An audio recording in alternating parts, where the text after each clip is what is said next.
Chapitre 4 du prétendu complexe de dépendance du colonisé. Il n'y a pas dans le monde un pauvre type lynché, un pauvre homme torturé, en qui je ne sois assassiné et humilié.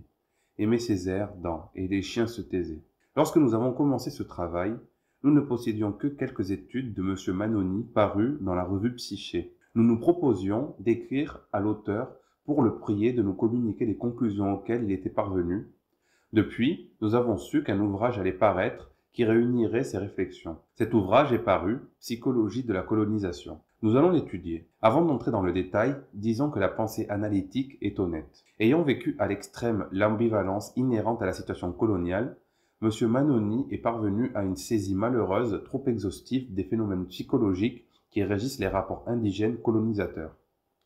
La caractéristique fondamentale de la recherche psychologique actuelle semble consister dans la réalisation d'une certaine exhaustivité.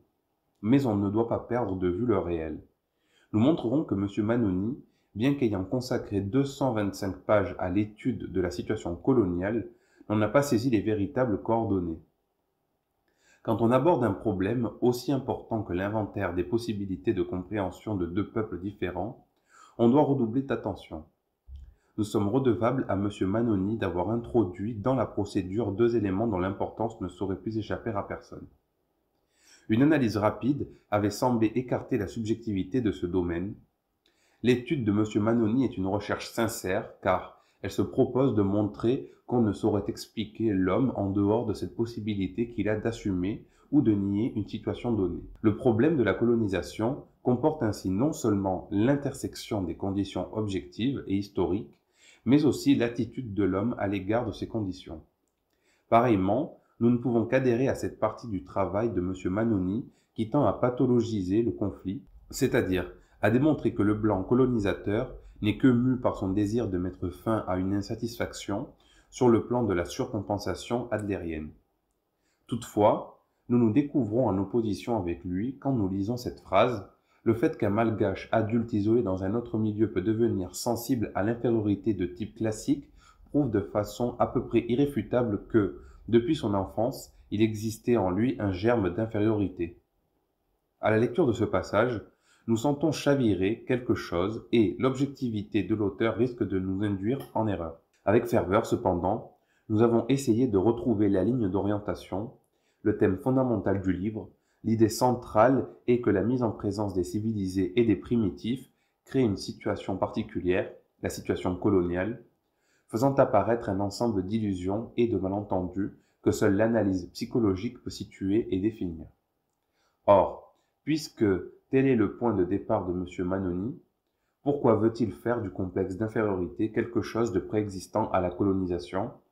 Nous reconnaissons là le mécanisme d'explication qui, en psychiatrie, donnerait: il y a des formes latentes de la psychose qui deviennent manifestes à la suite d'un traumatisme, et en chirurgie, l'apparition de varices chez un individu ne provient pas de l'obligation pour lui de rester 10 heures debout, mais bien d'une fragilité constitutionnelle de la paroi veineuse, le mode de travail qui n'est qu'une condition favorisante, et le surexpert requis décrète très limité la responsabilité de l'employeur. Avant d'aborder dans le détail les conclusions de M. Manoni, nous voudrions préciser notre position. Une fois pour toutes, nous posons ce principe: une société est raciste ou ne l'est pas. Tant qu'on n'aura pas saisi cette évidence, on laissera de côté un grand nombre de problèmes. Dire par exemple que le nord de la France est plus raciste que le sud, que le racisme est l'œuvre des subalternes, donc n'engage nullement l'élite, que la France est le pays le moins raciste du monde, est le fait d'hommes incapables de réfléchir correctement. Pour nous prouver que le racisme ne reproduit pas la situation économique, l'auteur nous rappelle qu'en Afrique du Sud, les ouvriers blancs se montrent autant et parfois plus racistes que les dirigeants et les employeurs. Nous nous excusons, mais nous voudrions que ceux qui se chargent de décrire la colonisation se rappellent une chose, c'est qu'il est utopique de rechercher en quoi un comportement inhumain se différencie d'un autre comportement inhumain. Nous ne voulons nullement enfler le monde de nos problèmes, mais nous voudrions bonnement demander à M. Manoni s'il ne pense pas que pour un juif, les différences entre l'antisémitisme de Maurras et celui de Goebbels sont impalpables. À la fin d'une représentation de la putain respectueuse en Afrique du Nord, un général disait à Sartre: « Il est bon que votre pièce fût jouée en Afrique noire. Elle montre bien à quel point le noir en pays français est plus heureux que son congénère américain. » Je crois sincèrement qu'une expérience subjective peut être comprise par autrui, et il ne me plaît nullement de venir en disant le problème noir est mon problème, moi seul, puis de me mettre à l'étudier. Mais il me semble que M. Manoni n'a pas essayé de ressentir par le dedans le désespoir de l'homme de couleur en face du blanc.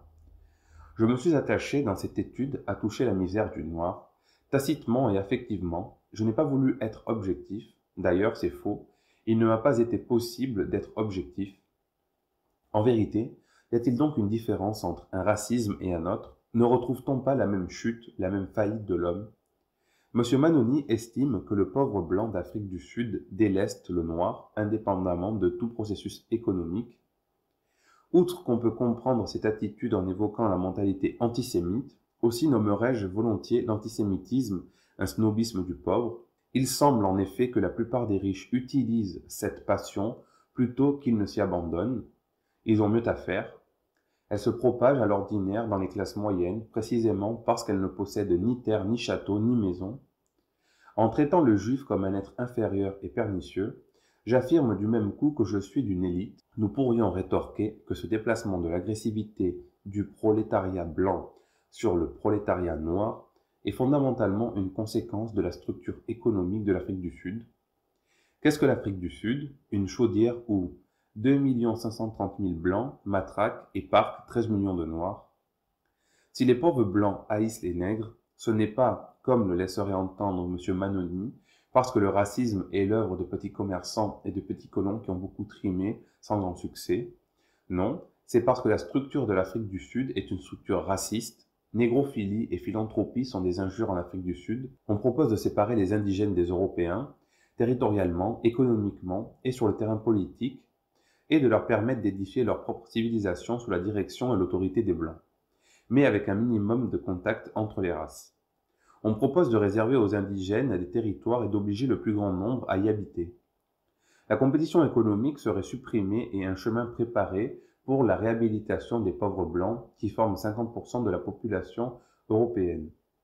Il n'est pas exagéré de dire que la plupart des Sud-Africains éprouvent une répugnance presque physique vis-à-vis de tout ce qui met un indigène ou une personne de couleur à leur niveau. Pour en finir avec l'argument de M. Manoni, rappelons que la barrière économique vient entre autres causes de la crainte de la concurrence et du désir de protéger les classes des blancs pauvres qui forment la moitié de la population européenne et de les empêcher de tomber plus bas. M. Manoni continue, l'exploitation coloniale ne se confond pas avec les autres formes d'exploitation. Le racisme colonial diffère des autres racismes. L'auteur parle de phénoménologie, de psychanalyse, d'unité humaine, mais nous voudrions que ces termes revêtent chez lui un caractère plus concret. Toutes les formes d'exploitation se ressemblent, elles vont toutes chercher leur nécessité dans quelques décrets d'ordre biblique. Toutes les formes d'exploitation sont identiques, car elles s'appliquent toutes à un même objet, l'homme. À vouloir considérer sur le plan de l'abstraction la structure de telle exploitation ou de telle autre, on se masque le problème capital, fondamental, qui est de remettre l'homme à sa place. Le racisme colonial ne diffère pas des autres racismes. L'antisémitisme me touche en pleine chair. Je m'émeus, une contestation effroyable m'anémie. On me refuse la possibilité d'être un homme. Je ne puis me désolidariser du sort réservé à mon frère. Chacun de mes actes engage l'homme. Chacune de mes réticences, chacune de mes lâchetés manifeste l'homme. Note. En écrivant ceci, nous pensons à la culpabilité métaphysique de Jasper. Il existe entre les hommes, du fait qu'ils sont des hommes, une solidarité en vertu de laquelle chacun se trouve corresponsable de toute injustice et de tout mal commis dans le monde, et en particulier des crimes commis en son présence, ou sans qu'il les ignore. Si je ne fais pas ce que je fais pour les empêcher, je suis complice. Si je n'ai pas risqué ma vie pour empêcher l'assassinat d'autres hommes, si je me suis tenu quoi, je me sens coupable en un sens qui ne peut être compris de façon adéquate ni juridiquement, ni politiquement, ni moralement. Que je vive encore après que de telles choses se soient passées pèse sur moi comme une culpabilité inexplicable. Fin de la note. Il nous semble encore entendre Césaire. Quand je tourne le bouton de ma radio, que j'entends qu'en Amérique des nègres sont lynchés, je dis qu'on nous a menti, Hitler n'est pas mort. Quand je tourne le bouton de ma radio, que j'apprends que des juifs sont insultés, méprisés, pogromisés, je dis qu'on nous a menti, Hitler n'est pas mort. Que je tourne enfin le bouton de ma radio et que j'apprenne qu'en Afrique le travail forcé est institué, légalisé, Je dis que véritablement, on nous a menti, Hitler n'est pas mort. Oui, la civilisation européenne et ses représentants les plus qualifiés sont responsables du racisme colonial. Note. La civilisation européenne et ses représentants les plus qualifiés ne sont pas responsables du racisme colonial, mais celui-ci est l'œuvre de subalternes et de petits commerçants, de colons qui ont beaucoup trimé sans grand succès. Manoni, page 16. Fin de la note. Et nous faisons encore appel à Césaire. Et alors, un beau jour, la bourgeoisie est réveillée par un formidable choc en retour. Les Gestapo s'affairent, les prisons s'emplissent, les tortionnaires inventent, raffinent, discutent autour des chevalets. On s'étonne, on s'indigne, on dit « Comme c'est curieux, mais bah, c'est le nazisme, ça passera. » Et on attend, et on espère, et on se tait à soi-même la vérité, que c'est une barbarie, mais la barbarie suprême, celle qui couronne, celle qui résume la quotidienneté des barbaries, c'est que c'est du nazisme, oui, mais qu'avant d'en être la victime, on en a été le complice, que ce nazisme-là, on l'a supporté avant de le subir, on l'a absous, on a fermé l'œil là-dessus, on l'a légitimé, parce que, jusque-là, il ne s'était appliqué qu'à des peuples non européens, que ce nazisme-là, on l'a cultivé, on en est responsable, et qu'il sourd, qu'il perce, qu'il goûte, avant de l'engloutir dans ses eaux rougies, de toutes les fissures de la civilisation occidentale et chrétienne. Chaque fois que nous voyons des Arabes, l'allure traquée, méfiants, fuyants, drapés de ces longues vestes déchirées qui semblent être fabriquées à leur intention, nous nous disons « Monsieur Manoni s'est trompé ». Souvent de fois, nous nous sommes fait arrêter en plein jour par les inspecteurs de police qui nous prenaient pour un Arabe, et quand ils découvraient notre origine, ils s'empressaient de s'excuser. Nous savons bien qu'un Martiniquais est différent d'un Arabe. Véhémentement, nous protestions, mais, nous disait-on, vous ne les connaissez pas. En vérité, monsieur Manoni, vous vous êtes trompé, car que signifie cette expression? La civilisation européenne et ses représentants les plus qualifiés ne sont pas responsables du racisme colonial. Que signifie-t-elle sinon que le colonialisme est l'œuvre d'aventuriers et de politiciens, les représentants les plus qualifiés se tenant en effet au-dessus de la mêlée? Mais, dit Francis Janson, tout ressortissant d'une nation est responsable des agissements perpétrés au nom de cette nation. Jour après jour, ce système développe autour de vous ses conséquences pernicieuses. Jour après jour, ses promoteurs vous trahissent, poursuivent au nom de la France une politique aussi étrangère que possible, non seulement à vos véritables intérêts, mais aussi à vos exigences les plus profondes. Vous vous faites gloire de vous maintenir à distance d'un certain ordre de réalités. Ainsi, laissez-vous les mains libres à ceux que les atmosphères malsaines ne sauraient point rébuter, puisqu'ils les créent eux-mêmes par leur propre comportement, et si vous parvenez, apparemment, à ne pas vous salir, c'est que d'autres se salissent à votre place, vous avez des hommes de main, et tout compte fait, c'est vous les vrais coupables, car sans vous, sans votre négligente cécité, de tels hommes ne pourraient poursuivre une action qui vous condamne autant qu'elle les déshonore. Nous disions tout à l'heure que l'Afrique du Sud avait une structure raciste. Nous allons plus loin et nous disons que l'Europe a une structure raciste. On voit bien que M. Manoni n'est pas intéressé à ce problème, puisqu'il dit « La France est le pays le moins raciste du monde. Beaux nègres, réjouissez-vous d'être français, même si c'est un peu dur, car en Amérique, vos congénères sont plus malheureux que vous.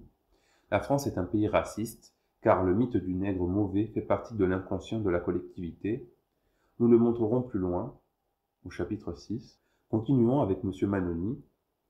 Un complexe d'infériorité lié à la couleur de la peau ne s'observe en effet que chez les individus qui vivent en minorité dans un milieu d'une autre couleur, dans une collectivité assez homogène comme la collectivité malgache, où les structures sociales sont encore assez solides, on ne rencontre de complexe d'infériorité que dans des cas exceptionnels. Encore une fois, nous demandons à l'auteur quelques circonspection. Un blanc aux colonies ne s'est jamais senti inférieur en quoi que ce soit, comme le dit si bien M. Manoni, et sera fait Dieu ou dévoré.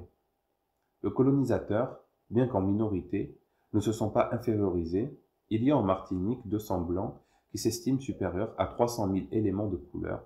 En Afrique australe, il y a 2 millions de blancs pour près de 13 millions d'indigènes, et il n'est venu à l'idée d'aucun indigène de se sentir supérieur à un minoritaire blanc. Si les découvertes d'Adler et celles non moins intéressantes de Kuenkel expliquent certains comportements névrotiques, il ne faut pas en inférer des lois qui s'appliqueraient à des problèmes infiniment complexes. L'infériorisation est le corrélatif indigène de la supériorisation européenne, ayons le courage de le dire, c'est le raciste qui crée l'intériorisé. Par cette conclusion, nous rejoignons Sartre, le juif est un homme que les autres hommes tiennent pour juif. Voilà la vérité simple d'où il faut partir, c'est l'antisémite qui fait le juif. Que deviennent les cas exceptionnels dont nous parle M. Manoni? Ce sont tout simplement ceux où l'évolué se découvre soudain rejeté par une civilisation qu'il a cependant assimilée, en sorte que la conclusion serait la suivante. Dans la mesure où le véritable malgache type de l'auteur assume ses conduites dépendantes, tout est pour le mieux. Toutefois, s'il oublie sa place, s'il se met en tête d'égaler l'Européen, alors le dit Européen se fâche et rejette l'impudent qui, à cette occasion et dans ce cas exceptionnel, paye d'un complexe d'infériorité son refus de la dépendance. Nous décelions précédemment, dans certaines allégations de M. Manoni, un quiproquo pour le moins dangereux. En effet, il laisse au malgache le choix entre l'infériorité et la dépendance. Hormis ces deux solutions, point de salut, quand il, le malgache, réussit à établir de telles relations dans la vie avec des supérieurs, son infériorité ne le gêne plus, tout va bien. Quand il ne réussit pas, quand sa position d'insécurité ne se régularise pas de cette manière, il éprouve un échec. Le premier souci de M. Manoni avait été de critiquer les méthodes jusqu'ici employées par les différents ethnographes qui se sont penchés sur les populations primitives. On voit le reproche qu'il nous faut adresser à son ouvrage. Après avoir enfermé le malgache dans ses coutumes, après avoir réalisé une analyse unilatérale de sa vision du monde, après avoir décrit le malgache en cercle fermé, après avoir dit que le malgache entretient des relations de dépendance avec les ancêtres, caractéristique hautement tribale, l'auteur, au mépris de toute objectivité, applique ses conclusions à une compréhension bilatérale, ignorant volontairement que, depuis Gallieni, le malgache n'existe plus. Ce que nous demandions à M. Manoni, c'était de nous expliquer la situation coloniale. Il oublie singulièrement de le faire. Rien ne se perd, rien ne se crée, nous sommes d'accord. Parodiant Hegel, Georges Ballandier, dans une étude qu'il a consacrée à Gardiner et Linton, écrit à propos de la dynamique de la personnalité: le dernier de ces états est le résultat de tous les états antécédents et doit en contenir tous les principes, mais qui demeure la règle de nombreux chercheurs. Les réactions, les comportements qui sont nés de l'arrivée européenne à Madagascar ne sont pas venus s'additionner aux préexistants. Il n'y a pas eu d'augmentation du bloc psychique antérieur. Si par exemple, des Martiens se mettaient en quête de coloniser les Terriens, non pas de les initier à la culture martienne, mais littéralement de les coloniser, nous douterions de la pérennité d'une quelconque personnalité. Gardiner redresse beaucoup de jugements en écrivant « Enseigner le christianisme aux gens d'alors, c'est une entreprise à la Don Quichotte. Ça n'a aucun sens tant que la personnalité reste construite avec des éléments qui sont en complète désharmonie avec la doctrine chrétienne. C'est assurément commencé par le mauvais bout, et si les nègres sont imperméables à l'enseignement du Christ, ce n'est point parce qu'ils sont incapables de l'assimiler. Comprendre quelque chose de nouveau nous demande de nous disposer à, de nous préparer à, exige une nouvelle mise en forme. Il est utopique d'attendre du nègre ou de l'arabe qu'ils accomplissent l'effort d'insérer des valeurs abstraites dans leur Weltanschauung, alors qu'ils mangent à peine à leur faim. Demander à un nègre du Haut-Niger de se chausser, dire de lui qu'il est incapable de devenir un Schubert, n'est pas moins absurde que de s'étonner qu'un ouvrier de chez Berlier ne consacre pas ses soirées à l'étude du lyrisme dans la littérature hindoue, ou de déclarer qu'il ne sera jamais un Einstein. En effet, dans l'absolu, rien ne s'oppose à de pareilles choses, rien, sauf que les intéressés n'en ont pas la possibilité. Mais ils ne se peignent pas.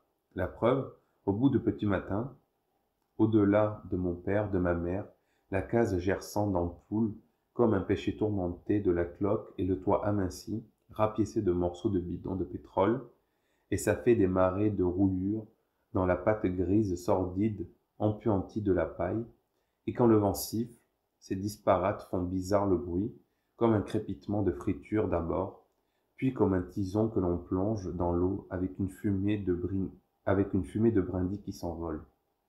Et le lit de planche, d'où s'élevait ma race tout entière, ma race de ce lit de planche, avec ses pattes de caisse, de kérosine, comme s'il l'avait, l'éléphantiasis, le lit, et sa peau de cabri, et ses feuilles de banane séchées, et ses haillons, une nostalgie de matelas, le lit de ma grand-mère, au-dessus du lit dans un pot plein d'huile, un lumigon dont la flamme danse comme un gros navet, sur le pot, en lettres d'or, merci. Malheureusement, cette attitude, ce comportement, cette vie trébuchée, prise au lasso de la honte et du désastre, s'insurge, se conteste, aboie, et comme ma foi on lui demande « Qui pouvez-vous » Commencer. Commencer quoi? La seule chose au monde qui vaille, la peine de commencer, la fin du monde parbleu. Ce que Manoni a oublié, c'est que le malgache n'existe plus. Il a oublié que le malgache existe avec l'européen. Le blanc arrivant à Madagascar a bouleversé les horizons et les mécanismes psychologiques. Tout le monde l'a dit, l'altérité pour le noir, ce n'est pas le noir, mais le blanc. Une île comme Madagascar, envahie du jour au lendemain par les pionniers de la civilisation, même si ces pionniers se comportèrent du mieux qu'ils purent, connut une déstructuration. C'est d'ailleurs M. Manoni qui le dit. Au début de la colonisation, chaque tribu voulait avoir son blanc. Que l'on explique cela par des mécanismes magiques totémiques, par un besoin de contact avec le Dieu terrible, par l'illustration d'un système de dépendance, il n'en demeure pas moins que du nouveau s'était produit dans cette île et qu'on en devait tenir compte sous peine de rendre l'analyse fausse, absurde, caduque.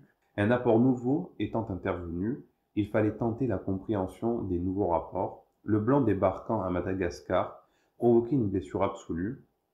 Les conséquences de cette irruption européenne à Madagascar ne sont pas seulement psychologiques, puisque, tout le monde l'a dit, il y a des rapports internes entre la conscience et le contexte social. Les conséquences économiques, mais c'est le procès de la colonisation qu'il faudrait faire. Poursuivons notre étude. En termes abstraits, le malgache peut supporter de ne pas être un homme blanc. Ce qui est cruel, c'est d'avoir découvert d'abord qu'on est un homme, par l'identification, et ensuite que cette unité se rompt en blanc et noir. Si le malgache, abandonné ou trahi, maintient son identification, elle devient alors revendicatrice, et il exigera des égalités dont il n'est prouvé nullement le besoin. Ces inégalités lui auraient été avantageuses avant qu'il ne les réclamât, mais ensuite, elles sont un remède insuffisant à ces maux, car tout progrès dans les égalités possibles rendra encore plus insupportables les différences qui, tout à coup, apparaissent comme douloureusement ineffaçables. C'est de cette manière qu'il passe, le malgache, de la dépendance à l'infériorité psychologique. Ici encore, nous retrouvons le même malentendu. Il est en effet évident que le malgache peut parfaitement supporter de ne pas être un blanc.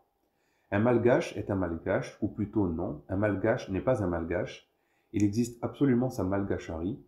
S'il est malgache, c'est parce que le blanc arrive, et si, à un moment donné de son histoire, il a été amené à se poser la question de savoir s'il était un homme ou pas, c'est parce qu'on lui contestait cette réalité d'homme. Autrement dit, je commence à souffrir de ne pas être un blanc dans la mesure où l'homme blanc m'impose une discrimination, fait de moi un colonisé, m'extorque toute valeur, toute originalité, me dit que je parasite le monde, qu'il faut que je me mette le plus rapidement possible au pas du monde blanc, que je suis une bête brute, que mon peuple et moi sommes comme un fumier ambulant, hideusement promoteur de canne tendre et de coton soyeux, que je n'ai rien à faire au monde, alors j'essaierai tout simplement de me faire blanc, c'est-à-dire j'obligerai le blanc à reconnaître mon humanité, mais, nous dira M. Manoni, vous ne pouvez pas, car il existe au profond de vous un complexe de dépendance.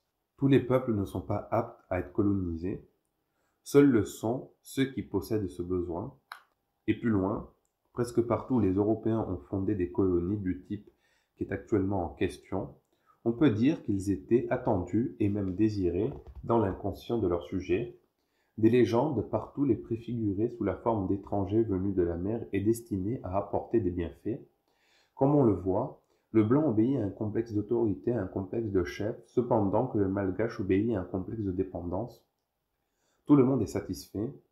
Quand il s'agit de comprendre pourquoi l'Européen, l'étranger, fut appelé Vazaha, c'est-à-dire honorable étranger, quand il s'agit de comprendre pourquoi les Européens naufragés furent accueillis à bras ouverts pourquoi l'Européen, l'étranger, n'est jamais conçu comme un ennemi, au lieu de le faire en partant de l'humanité, de la bienveillance, de la politesse, très fondamentaux de ce que Césaire appelle les vieilles civilisations courtoises.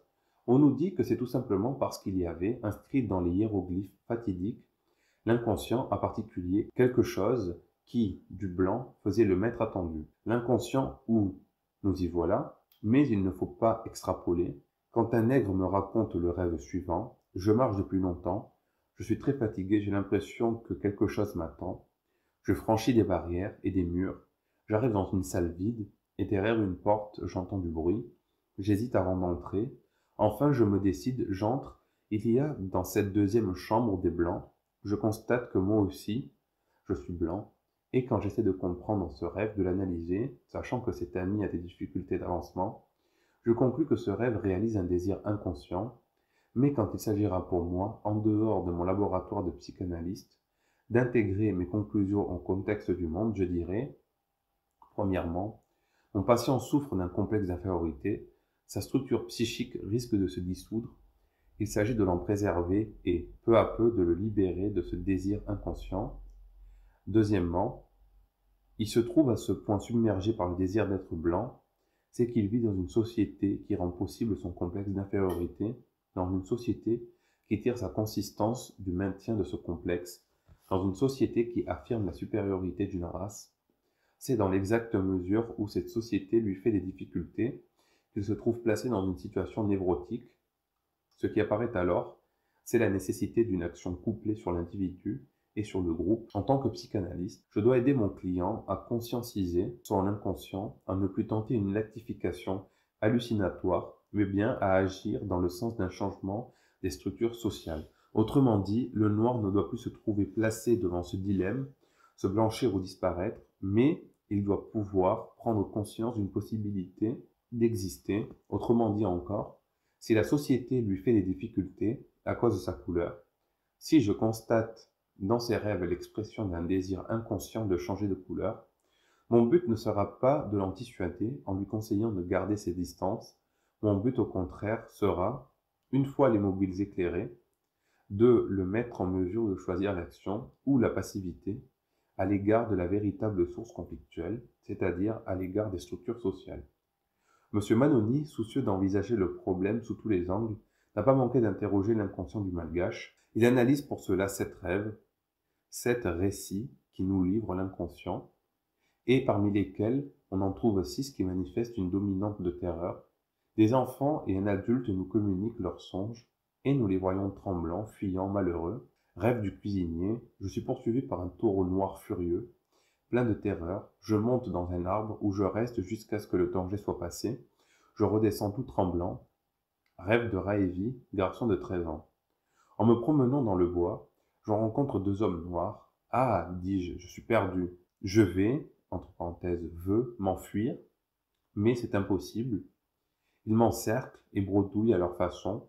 Je crois qu'ils disent, tu vas voir ce que c'est que la mort. Je tremble de peur et leur dis, laissez-moi, messieurs, j'ai tellement peur. Un de ces hommes connaît le français, mais malgré tout, ils me disent, viens notre chef. En s'acheminant, ils me font marcher devant eux et me font voir leurs fusils. Ma peur redouble, mais avant d'arriver à leur camp, on doit traverser un cours d'eau. Je plonge au fond de l'eau. Grâce à mon sang-froid, je gagne une grotte de pierre et me cache dedans. Lorsque les 2 hommes s'en vont, je m'enfuis et retrouve la maison de mes parents. Rêve de Josette. Le sujet, une jeune fille, s'est perdue et s'assied sur un tronc d'arbre couché. Une femme, vêtue d'une robe blanche, lui apprend qu'elle est au milieu des brigands. Le récit continue ainsi. Je suis écolière, répondis-je en tremblant, et lorsque je revenais de l'école, je me suis perdue ici. Elle me dit, suis ce chemin et vous arriverez chez vous. Rêve de Razafi, garçon de 13 à 14 ans. Il est poursuivi par des tirailleurs, sénégalais, qui, en courant, font un bruit de cheval au galop. Ils montrent leurs fusils devant eux. Le sujet échappe en devenant invisible. Il monte un escalier et trouve la porte de la maison. Rêve Delphine, de 13 à 14 ans. Je rêve d'un bœuf noir qui me poursuit avec force. Le bœuf est vigoureux, sa tête presque tachetée de blanc, porte 2 longues cornes bien pointues. Ah, quel malheur, me dis-je. Le sentier se rétrécit. Que puis-je faire? Je me penche sur un manguier. Hélas, je suis tombé par les buissons. Alors il s'appuie les cornes contre moi, mon intestin sort et il le mange. Rêve de Radza. Dans son rêve, le sujet entend dire à l'école que les Sénégalais viennent. Je suis sorti de la cour de l'école pour voir. Les Sénégalais viennent, en effet. Ils s'enfuient, prend le chemin de la maison, mais notre maison est aussi dispersée par eux. Rêve de fille, garçon de 14 ans. Je me promenais dans le jardin. Je sentais quelque chose qui forme une ombre derrière moi. Les feuilles choquaient tout autour de moi, en tombant comme s'il y avait un brigand qui voulait me prendre. Quand je marchais dans toutes les allées, l'ombre me suivait encore. Alors, la peur me prit et je me mettais en fuite. Mais l'ombre faisait de grandes enjambées, qu'il tendait sa grosse main pour me prendre par mes habits. Je sentais ma chemise déchirée et je criais. En entendant ce cri, mon père sursautait du lit et me regardait, mais la grande ombre disparaissait et je ne sentais plus ma grande peur. Il y a de cela une dizaine d'années, nous fûmes étonnés de constater que les Nord-Africains détestaient les hommes de couleur. Il nous était vraiment impossible d'entrer en contact avec les indigènes. Nous avons laissé l'Afrique à destination de la France, sans avoir compris la raison de cette animosité. Cependant, quelques faits nous avaient amenés à réfléchir. Le Français n'aime pas le Juif, qui n'aime pas l'Arabe, qui n'aime pas le Nègre. À l'Arabe, on dit, si vous êtes pauvre, c'est parce que le Juif vous a roulé, vous a tout pris. Aux Juifs, on dit, vous n'êtes pas sur le même pied que les Arabes parce qu'en fait, vous êtes blanc et que vous avez Bergson et Einstein. Aux Nègres, on dit, vous êtes les meilleurs soldats de l'Empire français. Les Arabes se croient supérieurs à vous, mais ils se trompent. D'ailleurs, ce n'est pas vrai. On ne dit rien aux Nègres.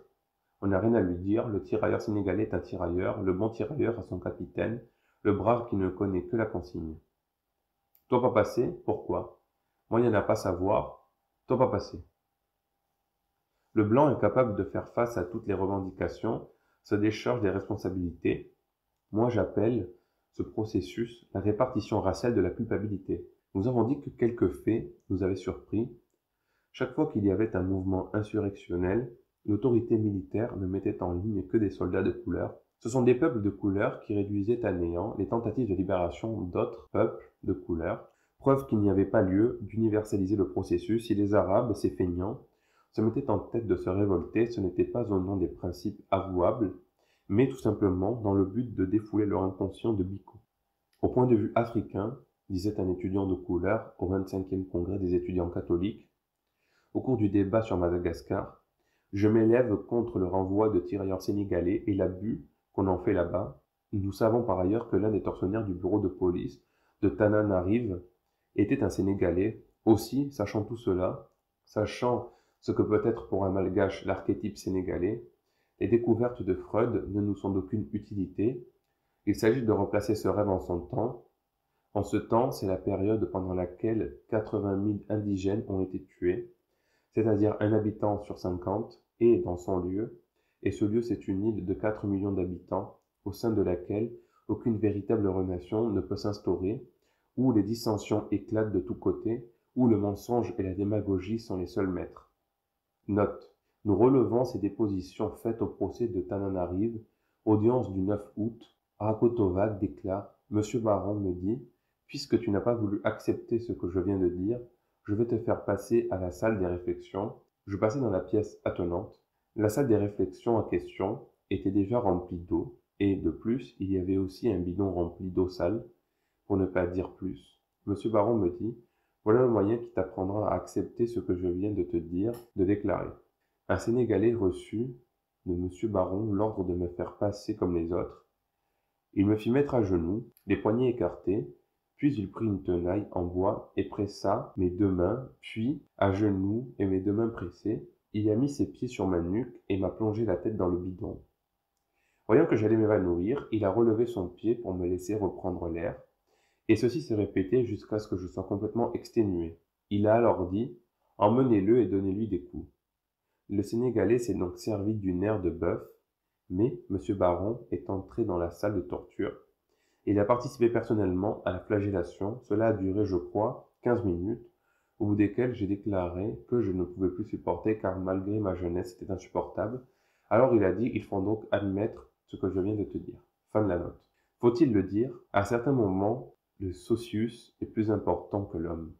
Je pense à P. Naville, écrivant « Parler des rêves de la société comme des rêves de l'individu, des volontés de puissance collective comme de l'instinct sexuel personnel, c'est retourner encore une fois l'ordre naturel des choses, puisque, au contraire, ce sont les conditions économiques et sociales des luttes des classes qui expliquent et déterminent les conditions réelles dans lesquelles s'exprime la sexualité individuelle, et que le contenu des rêves d'un être humain dépend aussi, en fin de compte, des conditions générales de la civilisation dans laquelle il vit. Le taureau noir furieux, ce n'est pas le phallus. Les deux hommes noirs, ce ne sont pas les deux pères, l'un représentant le père réel, l'autre l'ancêtre. Voici ce qu'une analyse poussée aurait pu donner sur la base même des conclusions de M. Manoni au paragraphe précédent. Le culte des morts et la famille. Le fusil du tirailleur sénégalais n'est pas un pénis, mais véritablement un fusil, le Bell 1916. Le bœuf noir et le brigand, ce ne sont pas les lolos, âmes substantielles, mais véritablement l'irruption, pendant le sommeil, de fantasmes réels. Que représente cette stéréotypie, ce thème central des rêves, sinon une remise dans le droit chemin? Tantôt ce sont des tirailleurs noirs, tantôt ce sont des taureaux noirs tachetés de blanc à la tête, tantôt c'est carrément une blanche fort gentille. Que retrouvons-nous dans tous ces rêves, sinon cette idée centrale, s'écarter de la routine, c'est se promener dans les bois, on y rencontre le taureau qui vous ramène dardard à la maison. Malgache, restez tranquille, demeurez à votre place. Après avoir décrit la psychologie malgache, M. Manoni se propose d'expliquer la raison d'être du colonialisme.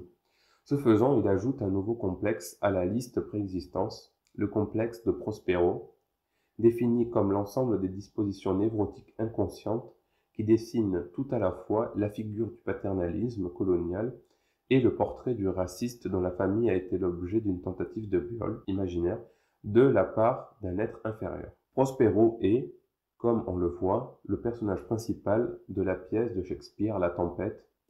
En face se trouvent Miranda, sa fille, et Caliban. Vis-à-vis de Caliban, Prospero adopte une attitude que les Américains du Sud connaissent bien. Ne disent-ils pas que les nègres attendent l'occasion de se jeter sur les femmes blanches? Ce qu'il y a d'intéressant, en tout cas, dans cette partie de l'ouvrage, c'est l'intensité avec laquelle M. Manoni nous fait saisir les conflits mal liquidés qui semblent être à la base de la vocation coloniale. En effet, nous dit-il, ce qui manque au colonial comme à Prospero, ce dont il est déchu, c'est le monde des autres, où les autres se font respecter. Ce monde, le colonial type l'a quitté, chassé par la difficulté d'admettre les hommes tels qu'ils sont. Cette fuite est liée à un besoin de domination d'origine infantile que l'adaptation au social n'a pas réussi à discipliner. Peu importe que le colonial ait cédé au seul souci de voyager, au désir de fuir, l'horreur de son berceau, ou les anciens parapets, ou qu'il désire, plus grossièrement, une vie plus large. Il s'agit toujours d'un compromis avec la tentation d'un monde sans hommes. Si l'on ajoute que beaucoup d'Européens vont aux colonies parce que là-bas il leur devient possible de s'enrichir en peu de temps, que, sauf de rares exceptions, le colonialiste est un commerçant ou plutôt un trafiquant, on aura saisi la psychologie de l'homme qui provoque chez l'autochtone le sentiment d'infériorité.